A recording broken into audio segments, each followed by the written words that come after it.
بەڵێتر خەیرانی نەبوونی ئاو کارەبا لە ئێران و ئەو کەم ئاوی کە ڕەشەی چۆڵکردنی شارەکانیشی لێ دەکرێت ئێستا لە ئێران یەکێک لە بابەتە گرنگانەیە کە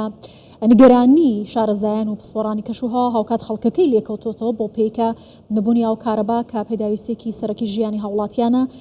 ئێستا خەڵکی خستۆتە ناو بارودۆخێکی سەخت و دژوارەوە بە تایبەتی لەم هاوینە. تەوەری دووەمی کاتژمێر 18 لەگەڵ میوانەکەم لەسەرم بابەتە قسە دەکەم بەڕێز دکتۆر داود ڕەسوولی شارەزای پاراستنی خاک و ئاو لە بەلجیکاوە لەگەڵمە. دکتۆر زۆر سپاس کە لەگەڵ کوردستان 24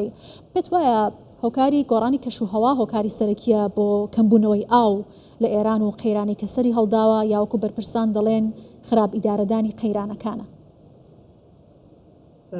بەڵێ سڵاو لە ئێوە و لە بینەرانی بەڕێستان. ڕاستەکەی هەردوو هۆکارەکە ڕۆڵیان هەیە،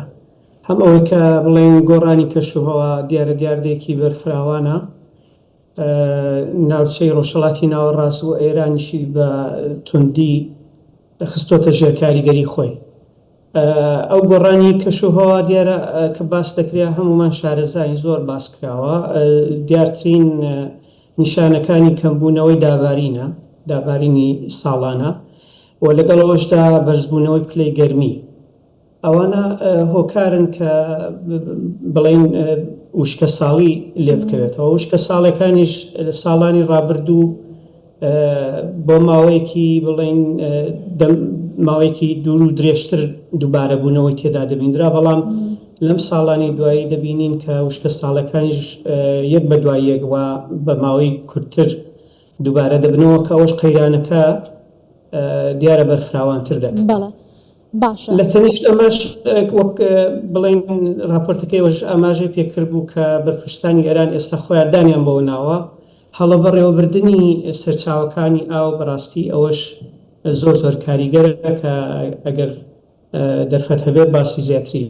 زۆر باشە دکتۆر داود، دیارەکە لە ئێران ژمارەی زۆری بەنداوی گەورە هەن کە توانای گلدانەوەی بڕێکی زۆری ئاویان هەیە، بۆ نمونە 200 بەنداوی گەورە جگە لە بەنداوە بچووکەکان کە نزیکەی 7 ملیار مەتر سێجا ئاو گل دەدەنەوە. بۆ ئەمە نەتوانراوە ئیدارە بدرێت بۆ قەیرانێکی لەم شێوەیە بۆ کەمکردنەوەی قەیرانی کەم ئاوی یا کێشەکانی کەم ئاوی لە ئێران؟ بەڵێ ڕاستە ئێران ڕاستەکەی لە سەردەمی حکوومەتی ڕەفسەنجانی کە دەست کرا بە دروستکردی بەنداوەکان وەکو دەستکەوتێکی نەتەوەیش تەنانەت ئەو کاتی پرۆپاگەندەی بۆ کرا بەردەوام بوو. بەداخەوە ئەوە کەرتێکە کەرتی ئاو ئیدارەدانی ئاو بە تایبەتی ئەگە بکرێتە ژێر ڕکێفی دیارە چەند دەستگایەکی دیاریکراو کە سوودی بازرگانی و ئابووری لێ ببینن، بەو ئاراستەی دابرا لە ماوەی 30 ساڵی ڕابردوو بەنداوەکان و ئیدارەدان و دروستکردن و تەنانەت دابەشکردنی ئاویش لە ئێران بە شێوەیەکی نازانستی و لەلایەن چەند دەستگایەکی دیاریکراو بەڕێوە بردرا. ئەمە لێکەوتەی ئێستا بە دیارکەوتۆ بەڕاستی، بەڵام ئەوە بەتەنیا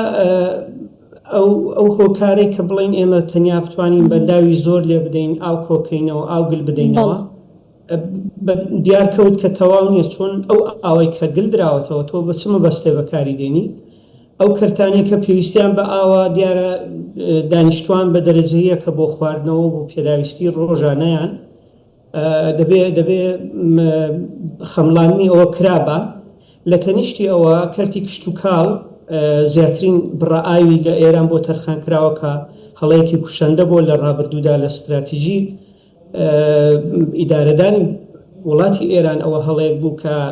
گەمارۆکان وای کرد کە ئەو پشت ببەستێت بە بەرهەمی ناوخۆیی و بەرهەمێنانی کشت و کاڵی و ئەوە وای کرد کە لە ماڵی دوور درێژدا زیاترین ئاو بوو بە تەرخان بکرێ. ئەمەش زیانەکانی ئێستا بەدەرکەوت. لە تەنیشتیەوە بەشی پیشەسازیش پێویستی بە ئاوە کە ئەوەش لەوێ کە ئێستا سەر کۆماری ئێران باس دەکا هەڵە ئیدارەدان هەیە، بەڵێ هەڵە ئیدارەدان هەیە چونکی دابەشبوونی پیشەسازی لە جوگرافیای ئێران لە شوێنێکە کە زۆرترین بڵین پێداویستی ئاو لە کەمترین شوێنێک ئاوی هەیە، واتە دانانی چڕکردنەوەی بەشە پیشەسازەکەی ئێران لە ئەو پارێزگا و شوێنانەی کە بخۆی ئاوی کەماوە سەرتاوی ئاویان کەما ئەوە وای کردو کە لە شوێنەکانی تر ئاوبیان هەیە بگوازنەوە. ئەوەش وەک چۆن دەڵێ هەڵەیەکی ترە ئەگەر بێت و باس بکەین هەڵەکان نابڕێنەوە خۆیان کە دانی پێدەنێن ڕاستەکەی هەرچەند لەوانەیە چارەسەر نەبێ باشە بەڕێز ڕەسوولی چەندین دەیە بەڵام ئەم هەڵانە نەمێژە هۆشداری لەوە دەدرێت کە هەڕەشەی چۆڵکردنی شارەکان لە ئێران هەیە بەهۆی نەبوونی ئاو و قەیرانی کەم ئاویەوە پێت وایە ئایا ئەمە چارەسەرە و ئەم هەڕەشێت تا چەندە کاریگەری لەسەر دموگرافیا بەگشتی وەروەها دانیشتوان لە ئێران و لەو پارێزگایانە دەبێت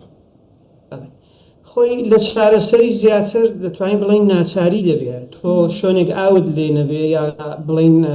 سەرچاوەکانی ئاو گاتە ئاستێکی قەیراناوی کە قەیرانێک بێ ڕۆژانە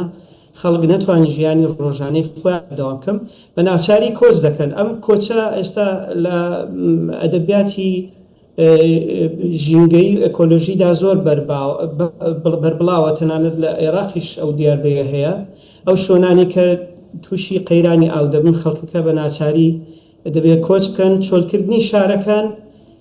ڕەنگە وەک وتم بە ناچاری بێ بەڵام بۆ ئەوەش تەنانەت لە ئێران پلانێکی تۆکمە